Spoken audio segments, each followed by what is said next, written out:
Hi, a lot of people will know me already. I'm vaccine injured, 20 months. Um, I've been speaking out for a year and a half, trying to find help for myself and for other vaccine injured people. I don't need to go into all that history today because anybody that wants to find out about me, it's easy enough to do that. So, what has been happening in the last 2 weeks is that I went along to a hospital protest on Saturday week at the Lourdes Hospital in Drogheda about overcrowding. And when I arrived there, Imelda Munster was there with a colleague, and he asked me to take a picture of the two of them. And I, of course, couldn't resist the opportunity to make my stand because I'm fed up after 20 months of being turned away and being dismissed and being laughed at and being ignored and called names. You know, some of the names that I've been called is just horrendous. For somebody who's sick, that wasn't sick before this injection, it's been a horrendous 20 months. You couldn't put it into words. Like, I'm in pain every single day. Like, I'm in pain all the time, every single day.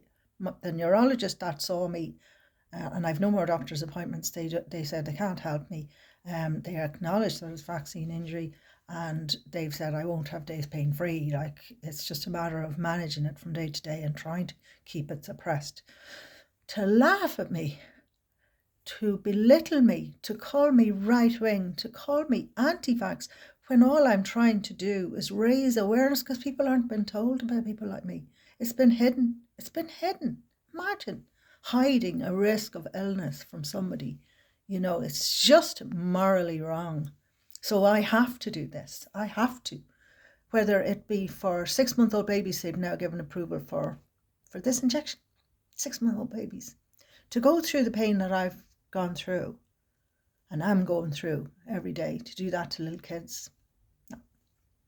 So anyway, I arrived to this protest and Imelda Munster was there, and I've gotten to the point, as I say, of being fed up that I'm calling people out for not doing the right thing, for being dishonest, for telling lies, and for covering things up. I just can't do it anymore. I can't allow them to do it anymore.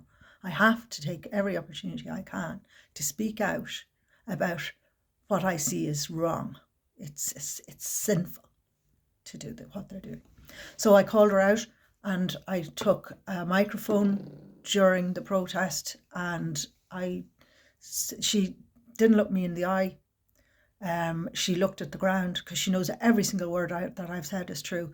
And at the end of the protest, M Compass Media were there, and they did a bit of an interview with myself and a fellow called Jackie Hannon, whose wife died. You know, I mean, that poor man's wife's gone. And he knows. He said she was hit with the sledgehammer when she took an injection, and she didn't make it. She died. And so they interviewed us, and she, Imelda Munster, had every opportunity to come over and try put things right, to apologise that I felt like that I had been abandoned and, you know, just ignored and dismissed and not helped in any way, shape or form. So that was the first thing I did. And then on Monday of this week, there was a Labour Party town hall meeting in the D Hotel in Drogheda, and I went along with the same frame of mind of saying, what are you doing for vaccine injured people? You know, the overcrowding in the hospitals, a lot of that, and I have no doubt in my mind whatsoever, a lot of that is down to vaccine injured people. These injections are stirring up issues that people had in their past. So if you had something when you were a child, these things are coming back. People who had recovered from cancer, it's coming back, and it's coming back with the bang. Their immune systems aren't functioning properly, and people are getting very sick and dying. Our excess deaths at the moment are through the roof. Through the roof. And every single one of those is somebody that was loved, that still is loved and missed. And nobody's asking the questions, and nobody's speaking out. Nobody's doing anything that is sinful. It's just wrong. So I went along with that frame of mind. Now, over the last few months, I have also become very aware of the fact that we've got a major problem with the people that are coming into the country, that there is no vetting been done for. None of us have a problem with people that need to be taken care of, people that have war going on in their country. and so on. We don't have a problem with people that have those issues. The Irish are the kindest people in the world. And the people that are being discredited and called names like me, I'm a kind person.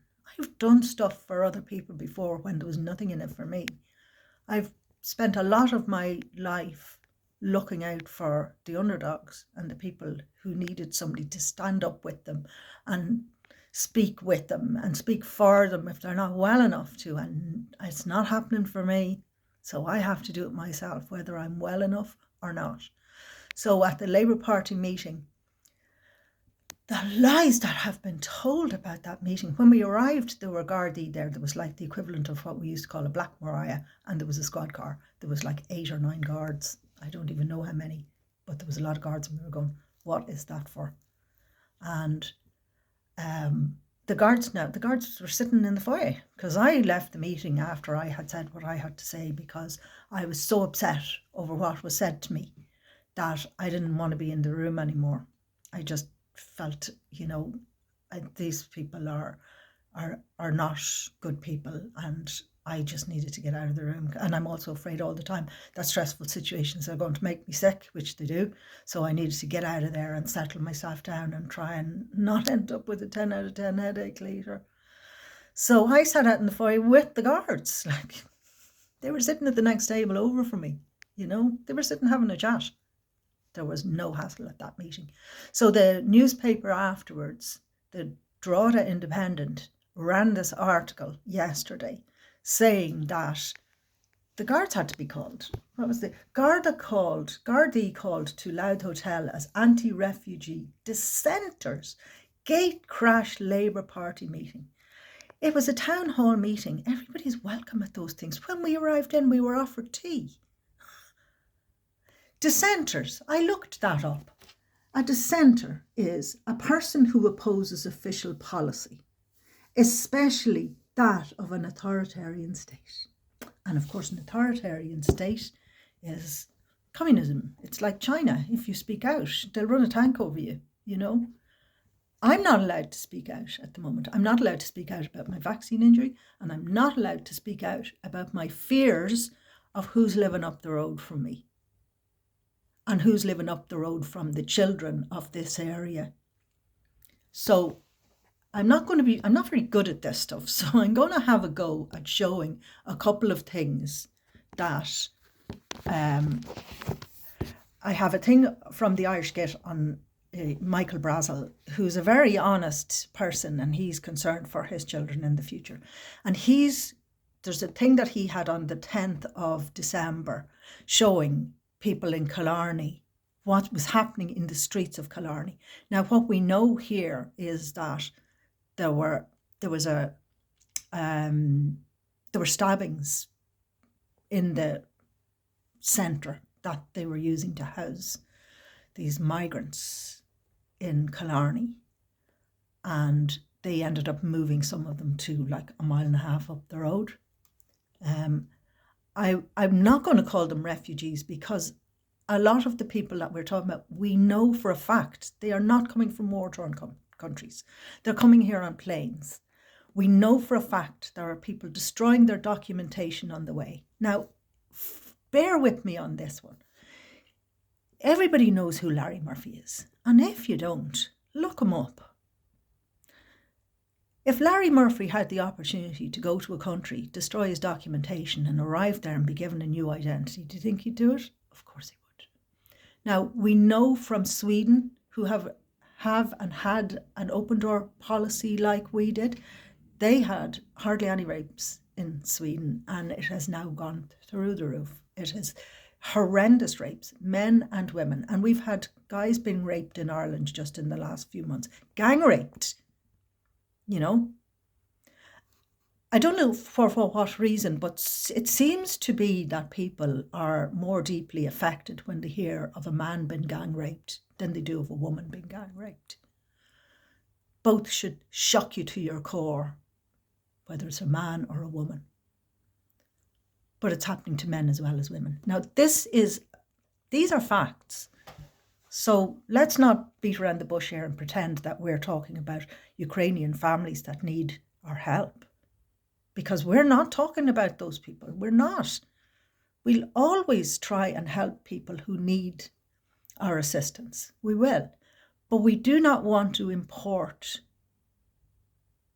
people without checking their documentation, without checking their history, without checking who they are, or we're going to end up with a country full of Larry Murphys.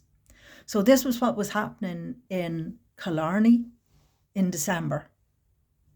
And now there's potentially those people living up the road from us. So I'm going to try and do this. I hope if it doesn't work, I will put these into the comment boxes. So. Holiday in Killarney. Yeah. Another one. Yeah. Yeah.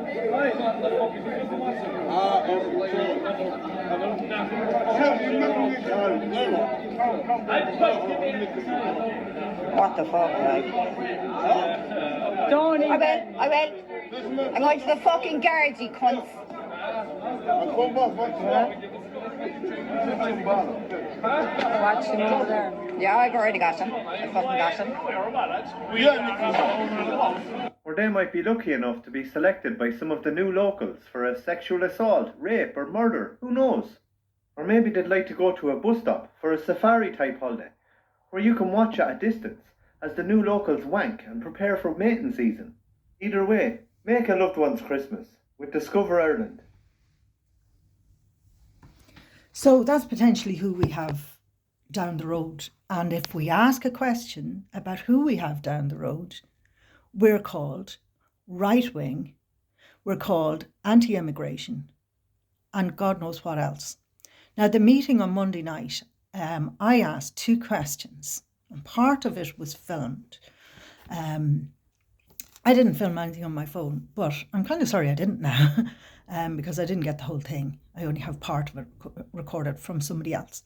So I asked 2 questions. What are the Labour Party doing for vaccine injured people in Ireland? Okay. The answer that I got was, why don't you run for election? That's it. Nothing.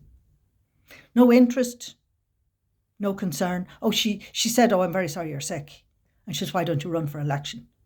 A 62-year-old woman who's been sick for 20 months. I don't even have a job anymore. The job that I absolutely loved. I'm not well enough to do it. I had to give up work. I'm on invalidity pension. And she's telling me to run for election. That's her only answer. And not even any talk of, well, what do you think that maybe we could do to help? Nothing. Absolutely nothing. Just dismiss me. So that was the first question that I asked.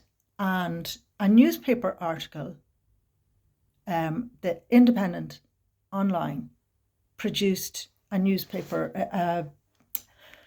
a report the following day saying that Gardaí called to County Louth as anti-refugee dissenters Gay Cash Labour Party meeting. Now, inside that article, they talk about anti-vaccination, right-wing, blah-de-blahs.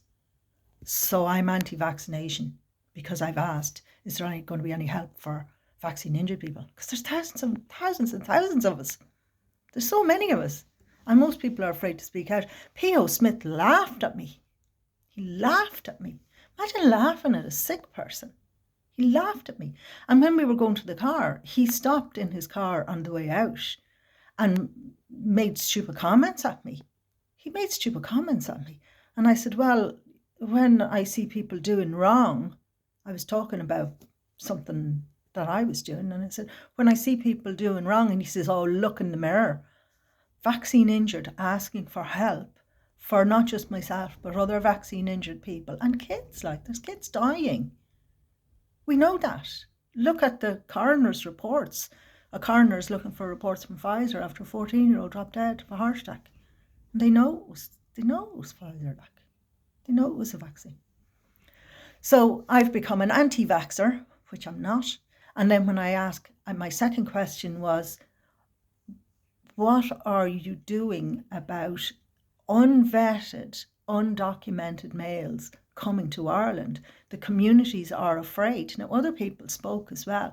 One girl talked about her daughters, that she was terrified every day watching the clocks so that her daughters got home from school safe. You know, people are really frightened. And these guys are, we don't know if it's the same people that were doing that stuff, assaulting those girls in Killarney. We don't know if it's the guy doing that into a bus stop. Are those the people that are drinking during the day in front of her house and she can see them and she's afraid for her kids getting home from school, you know? And so Ivana Bacik of the Labour Party, the one that told me I should run for election, they accused us of being right-wing, dangerous. I mean, in the, I'm going to try do this again. Hopefully I'll do an okay job. But she spoke in the Dáil this morning, and I have it recorded here on my TV. So I'm going to try and play what she said about us on Monday night. In our own case, disruption this week of a Labour public meeting, our own public representatives threatened for expressing solidarity with refugees. So this is a very scary time. And those who engage... So she claimed that the people in the party were threatened. I mean, I have a recording. I'll stick it in the comment box afterwards. I have a recording of the way she spoke. Like, there was no threats. They actually changed the newspaper article yesterday because I was so annoyed when I saw it that they were making out that we were, you know, that they had to call the police. That's the way they wrote the article, was that the police had to be called because we were pretty much dangerous.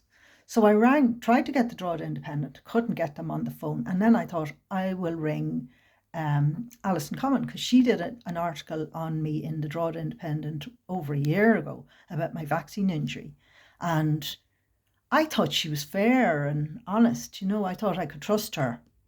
So I rang her and I started saying to her, I'm concerned about the article that was written about yesterday's meeting, because I was at that meeting and I was the only person talking about vaccine injury. There was one other girl after me said she knew somebody that had a stroke. She was her 27-year-old friend had a stroke after, I won't call them vaccines because they're not, they're injection. We'll just call them injection. She had an injection, and a couple of days later, or 2 or 3 or whatever days later, this 27-year-old had a stroke, and they know it's from vaccine injury. So that was the only other person that said anything about injections. So I was anti-vax for asking for help for vaccine injured people. Like, the only thing she said was, we've set up a long COVID clinic. Long COVID has nothing to do with us. We're not even allowed to attend those clinics. Like, nobody helping us at all. We've no doctors. We've nobody. They're just turning us away, saying we can't help you. Sorry about that. We don't know how to fix you. So good luck. You know, you're on your own. And so the article was implying that I was an anti-vaxxer and that I was a racist, and the police had to be called. No, I'm not having that. I was there. I left the room after I had finished talking, and the answers that I was given were so upsetting. And I've said that already. I went out to settle myself down because it was very upsetting. It was horrible to be dismissed and laughed at, like P.O. Smith laughing at me because I'm sick and because I'm worried about what's happening in the community. Imagine laughing at somebody who's afraid, you know, of two different things, afraid, and you laugh at them, which is at what's supposed to be a public meeting. So I went out, but I was literally outside the door. And I mean, there was another girl asking about nursing and, you know, hospital staff and stuff like that. And they pretty much said, sure, that's a worldwide thing. Nobody got any answers. And the other people that were asking stuff were their own supporters. And it was a glory thing where they were, lots of cheering and so on, you know, on anything, you know. So I said to Alison Common, you know, this is not what happened. This is a lie. This article is a lie. It's implying that the police had to be called. And I had taken it to be a press release from the Labour Party, and I was disputing it because there was no journalist's name on it. And next thing Alison announces to me, Now, initially she was kind of talking to me like as if, oh, you had a little bit of a health problem. Little bit? Nah. And she did change it. She realised she was saying the wrong thing. She remembered me, like she knew who it was. She knows my situation. She knows how sick I was and that I nearly died. She knows that. So she then started saying that she had written the article. And I was going, you wrote it. I couldn't believe it. She could have knocked me over with a feather. You wrote it. Because I thought she had more integrity than to lie. And I said, so you called me an anti-vaxxer, even though you know my story. And she says, well, I didn't hear that part. And I said, were you at the meeting? And she says, oh, yes, I was there. And I said, were you at the meeting? So you wrote that on the strength of you hearing what was said, and you wrote that. And she says, oh, well, I was at the back. Now, she made out like she was trying to keep, out of the public eye or something like that. But you couldn't hide in that room. You were either there or you weren't. And I was in the foyer outside the door of the room and I didn't see her. So she lied. So then the story gets changed and they take off the part.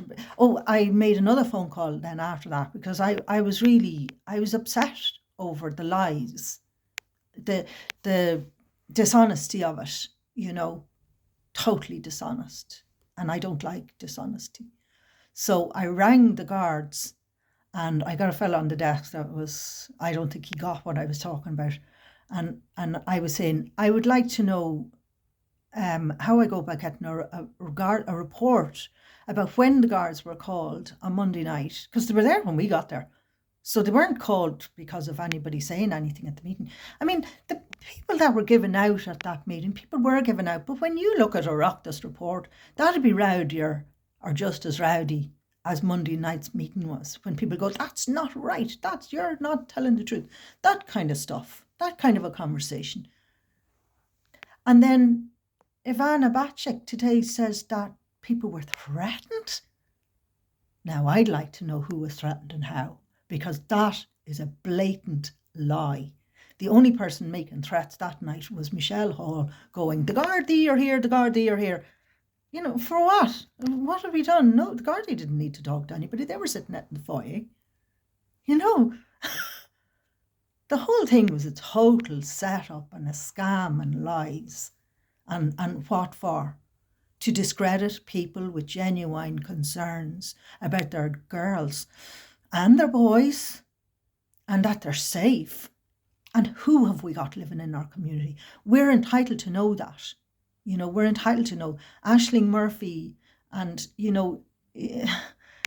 that all went very quiet afterwards. That guy tried to rape her and she fought him off and he killed her, and we know the history of him. Like there was some other person then raped in Wexford and I think the guy was Albanian and they're saying Wexford man. Why has this been covered up? Why are we not allowed to defend ourselves? We surely are allowed to defend ourselves. Nobody has a problem with people that need a place to survive until their homes are safe to go back to. The Irish are really good at minding people. And we want to do that. We all want to do that. But to discredit us and call us racist and anti-vax when we're just asking, why is this happening the way it is? Why has this not been done in a safe way? And how many, there's Irish people been turfed out of their homes to make way for who? For dangerous people. We have a culture of let's be told if we've got a rapist living next door. Let's be told if we've got a paedophile next door. People are entitled to keep their families safe. But in this case, it has gone out the window and we are not allowed to be told the truth. So we are dissenters, we are anti-vax, we are racist, when really all we're trying to do is to keep our kids safe. And it does make me think that, that the analysis of what a dissenter is, that the punchline of a person who opposes official policy, especially that of an authoritarian state, speaks volumes, because that is the way we're going. We must do what we're told. And, you know, Ivana Bacik started spouting about hate speech. I will not tolerate hate. You know, where did the hate come in when people are talking about being afraid that their kids aren't going to make it home from school? Why is that hate speech? That's not hate speech. That's fear. And don't misrepresent us and don't lie about us, Ivana Bacik, Pio Kelly and Michelle Hall. You are lying. You are telling lies about good people, and we won't accept it. Thank you.